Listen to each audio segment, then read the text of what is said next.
Di sebuah gudang tua yang gelap dan lembab, di antara tumpukan barang rongsokan dan sarang laba-laba, hiduplah seekor belalang sembah bernama Mantis. Tapi, Mantis bukanlah belalang sembah biasa. Jauh di dalam dadanya, ada sebuah mimpi besar yang jauh melampaui berburu serangga kecil. Mimpinya adalah mengendarai belalang tempur, motor ikonik milik pahlawan legendaris, Satria Baja Hitam. Semuanya berawal ketika Mantis secara tak sengaja jatuh ke dalam gudang ini. Di sanalah matanya tertuju pada sebuah poster tua yang robek. Poster itu menampilkan sosok gagah Satria Baja Hitam di samping motornya yang futuristik, belalang tempur. Sejak saat itu, poster itu menjadi jendela impian bagi Mantis. Setiap pagi, dengan hati-hati ia membersihkan debu dari gambar motor itu, membayangkan betapa hebatnya melaju kencang di atasnya. Oh, belalang tempur, desahnya suatu sore, suaranya hanya getaran halus di antara kotak-kotak kardus.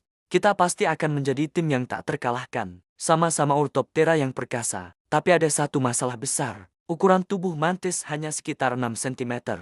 Sedangkan belalang tempur, jika nyata, tingginya bisa mencapai 2 meter. Perbedaan skala ini bagaikan bumi dan langit. Namun, mimpi yang besar membutuhkan persiapan yang luar biasa. Mantis pun memulai rezim latihan rahasianya. Setiap hari, ia berayun dari tali rafia, berpura-pura sedang bermanuver di tikungan tajam. Ia melompat dari satu tumpukan buku ke tumpukan lainnya untuk melatih kecepatan reaksinya. Ia bahkan mencoba mengangkat tutup botol logam, hanya untuk merasakan kekuatan yang dibutuhkan untuk mengendalikan mesin sebesar itu. Tak hanya fisik, Mantis juga mempelajari sebuah buku manual sepeda motor tua. Meskipun ia tidak mengerti bahasanya, ia mempelajari diagram-diagram mesin dan membayangkan bagaimana kaki-kaki mungilnya bisa mengoperasikan tuas kopling dan rem. Setiap kali seekor tikus melesat cepat atau angin kencang berhembus melalui celah jendela, Mantis akan memejamkan mata. Ia membayangkan dirinya sedang ngebut di jalan tol, merasakan angin menerpa wajahnya. Latihannya ini tidak luput dari perhatian penghuni lain. Suatu malam, seekor laba-laba sinis bernama Rahna melihat ritual aneh Mantis. "Apa yang sedang kau lakukan, prajurit hijau?" tanya Rahna sambil meluncur turun dari jaringnya. "Latihan untuk balapan kecoa." Mantis terkejut, tapi dengan penuh percaya diri ia menjawab, "Aku berlatih untuk mengendarai belalang tempur." Rahna tertawa terbahak-bahak, suara tawanya terdengar dingin. "Kamu, mengendarai belalang tempur, kamu bahkan tidak akan bisa mencapai stangnya, apalagi menyalakan mesinnya." Kata-kata Rahna memang menyakitkan, tapi tidak mematahkan semangat Mantis. Dari buku manual yang dipelajarinya, ia tahu satu hal, tekad adalah bahan bakar terbaik. Suatu hari, saat menjelajahi sudut gudang yang jarang ia datangi, Mantis menemukan sebuah kotak perkakas yang terbuka. Di dalamnya, ada sebuah benda mengkilap yang mirip sekali dengan belalang tempur versi mini. Itu adalah sebuah kunci pas kecil. Tiba-tiba, sebuah ide gila muncul di benaknya. Mungkin ia tidak bisa mengendarai motor itu secara fisik, tapi bagaimana jika ia bisa mengendalikannya? Ia segera menguji teorinya pada sebuah mobil mainan yang rusak. Dengan kekuatan kaki depannya, ia berhasil memutar setir kecil mobil itu. Dengan seutas benang, ia bahkan bisa menarik tuas rem tangan mainan. Teorinya berhasil. Sekarang, ia hanya butuh belalang tempur yang asli. "Aku harus menemukannya," tekad Mantis dalam hati. Ia mulai mengumpulkan informasi dari gosip para tikus dan kecoak yang sering membicarakan tentang barang-barang pria bertopeng hijau yang tersimpan di gudang. Dengan petunjuk itu, ia memulai perjalanan paling berbahaya dalam hidupnya. Perjalanannya melintasi lantai gudang terasa seperti ekspedisi epik. Ia harus melompati genangan air yang baginya setinggi lautan, dan dengan gesit menghindari kaki-kaki manusia yang bisa meremukannya kapan saja. Setelah perjalanan yang panjang dan melelahkan, ia akhirnya tiba di sebuah sudut yang ditutupi terpal besar. Dengan hati-hati, Mantis menyelinap ke bawahnya, dan di sanalah motor itu berdiri. Belalang tempur, ternyata jauh lebih besar, lebih indah, dan lebih megah daripada yang ada di poster. Cat hijau neonnya seolah memancarkan aura pahlawan, bahkan di dalam kegelapan. Baunya seperti oli, karet, dan petualangan. Dengan susah payah, Mantis memanjat ban yang menjulang tinggi, lalu menyusuri bodinya yang mulus hingga mencapai area kokpit. Di sana, berbagai tombol dan panel instrumen menantinya. Matanya tertuju pada satu hal, lubang kunci kontak.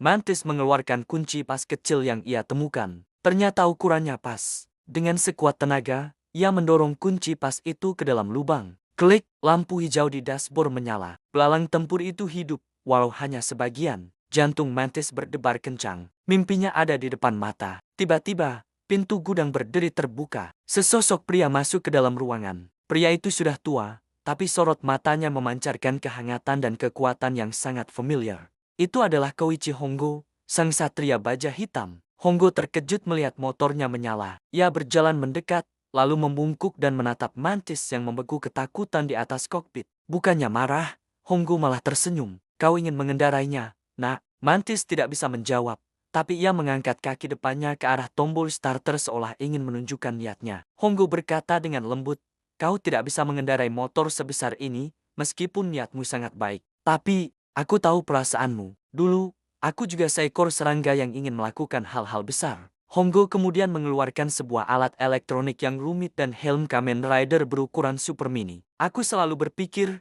bagaimana jika aku bisa mengendalikan belalang tempur dari jarak jauh? Jelas Hongo, ini adalah sistem kontrol prototip yang belum pernah kuselesaikan. Alat ini menggunakan frekuensi biolistrik serangga untuk berinteraksi dengan komputer motor.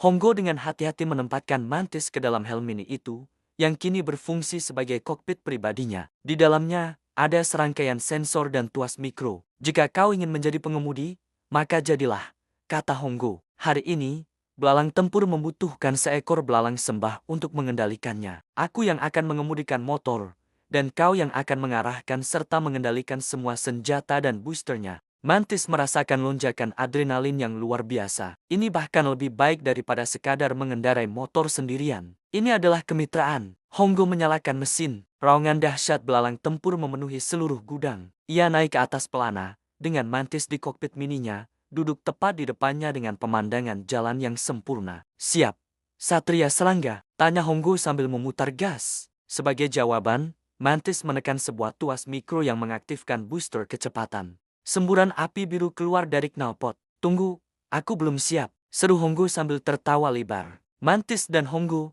sebuah tim yang tak terduga, melesat keluar dari gudang menuju malam yang terbuka. Belalang tempur melaju kencang di bawah cahaya bulan. Bagi Mantis, ia akhirnya merasakan hembusan angin, aroma kecepatan, dan sensasi menjadi bagian dari sebuah legenda. Ia memang tidak mengendarai belalang tempur secara langsung, tapi ialah yang mengendalikannya. Dan bagi Mantis, itu adalah mimpi yang jauh lebih indah. Terima kasih sudah menonton. Jangan lupa like, komen, dan subscribe untuk cerita-cerita menakjubkan lainnya. Sampai jumpa.